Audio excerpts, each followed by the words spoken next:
Halo semuanya, pada hari ini saya akan membahas materi mengenai monitoring efek samping obat atau MESO. Nah, ada beberapa topik yang akan dibahas yaitu definisi ESO, konsep dasar ESO, klasifikasi efek samping obat, algoritma Naranjo, identifikasi kelompok beresiko tinggi atau high risk group, monitoring dan pelaporan ESO atau MESO, formulir pelaporan ESO dalam bentuk formulir kuning dari BPOM, lalu analisis kausalitas ESO, dan terakhir strategi mitigasi efek samping obat. Langsung saja, apa pengertian dari ESO? ESO adalah efek samping obat atau Adverse Drug Reaction. ADR adalah respon terhadap suatu obat yang merugikan dan tidak diinginkan yang terjadi pada dosis normal untuk tujuan pencegahan, dosis, terapi, ataupun modifikasi fungsi fisiologis. Selain itu, ada juga dikenal kejadian tidak diinginkan atau KTD, Adverse Event. Nah, kejadiannya ini kejadian medis selama terapi yang belum tentu disebabkan oleh obat.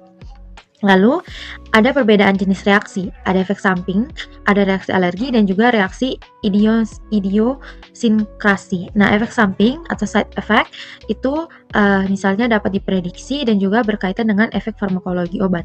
Sedangkan reaksi alergi itu bisa disebabkan karena sistem imun dan juga tidak tergantung dari dosisnya. Lalu ada reaksi idiosinkrasi. Nah, itu tidak terjadi diprediksi berkaitan dengan faktor genetik individu. Lalu, ada klasifikasi dari ESO, Rawlins-Thomson.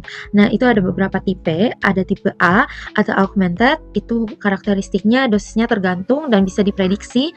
Lalu ada tipe B, itu tidak dapat diprediksi. Tipe C, penggunaan jangka panjang. Dan tipe D, muncul terlambat. Lalu tipe E, setelah penghentian obat. Dan tipe F, itu kegagalan terapi.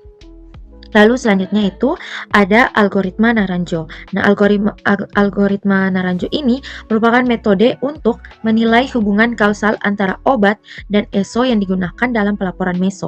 Lalu prinsip penilaiannya ini berdasarkan pada hubungan waktu pemberian obat dengan munculnya ESO, respon setelah obat dihentikan atau dischallenge, lalu kemunculan kembali efeknya rechallenge, lalu penyebab alternatif dan bukti objektif. Lalu di sini ada bentuk beberapa pertanyaan-pertanyaan dan juga skalanya, dan ada skor skalanya. Untuk skala 9 lebih itu maka dikategorikan highly probable, sedangkan 5-8 itu probable, 1-4 itu possible, dan 0 itu doubtful. Lalu selanjutnya itu ada identifikasi high risk groups. Nah, dalam pedoman MESO, karakteristik pasien itu penting untuk dianalisis kausalitasnya dan risiko ESO-nya. Nah, ada beberapa kelompok tinggi yaitu geriatri, di mana terjadi penurunan fungsi organ, banyak obat juga atau polifarmasi. Lalu ada pediatri, di mana fungsi organnya itu belum matang dan lebih sensitif tinggi terhadap obat.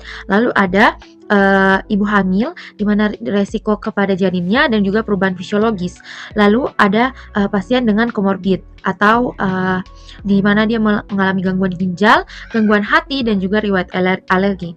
Selanjutnya itu ada formulir pelaporan ESO atau formulir MESO itu berwarna kuning dan dari BPOM, di mana sistem pelaporannya itu bersifat sukarela atau voluntary reporting, lalu dilakukan oleh tenaga kesehatan, di mana dokter, apoteker, perawat, bidan, dan lain-lainnya.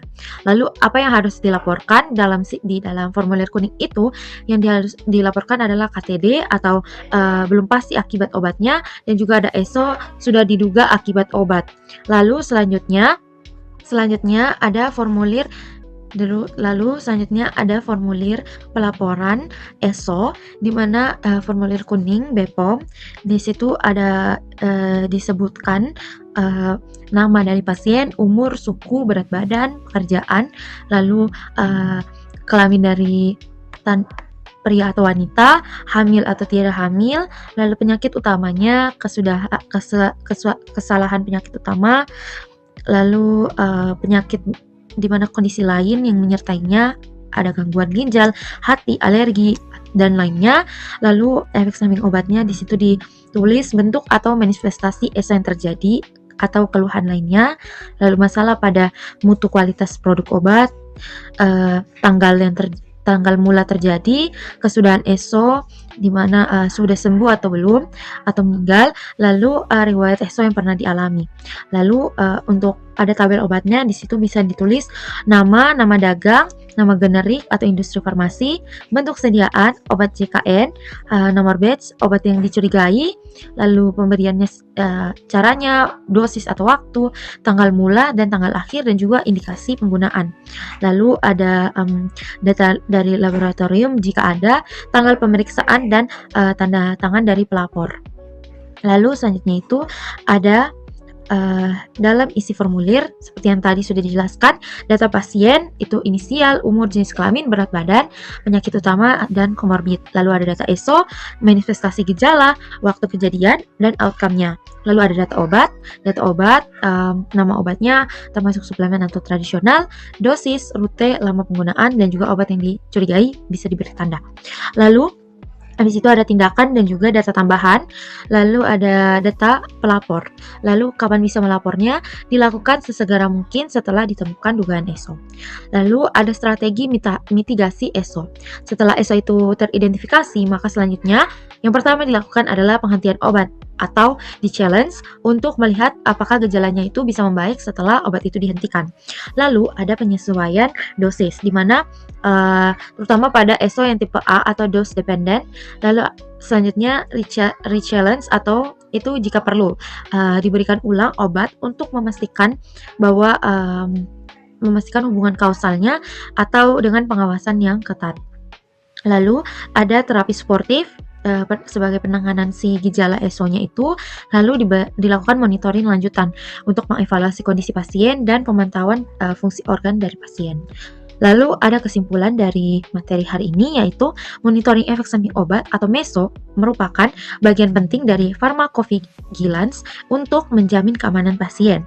Tenaga kesehatan yang memiliki peran dalam identifikasi ESO, melaporkan melalui formulir, melakukan analisis kausalitas, dan juga menentukan tindakan klinis yang tepat. Dengan pelaporan itu yang baik, ESO dapat dideteksi lebih dini dan risikonya itu bisa lebih diminimalkan. Berikut ini adalah daftar pustaka yang saya gunakan. Sekian materi pada hari ini. Terima kasih.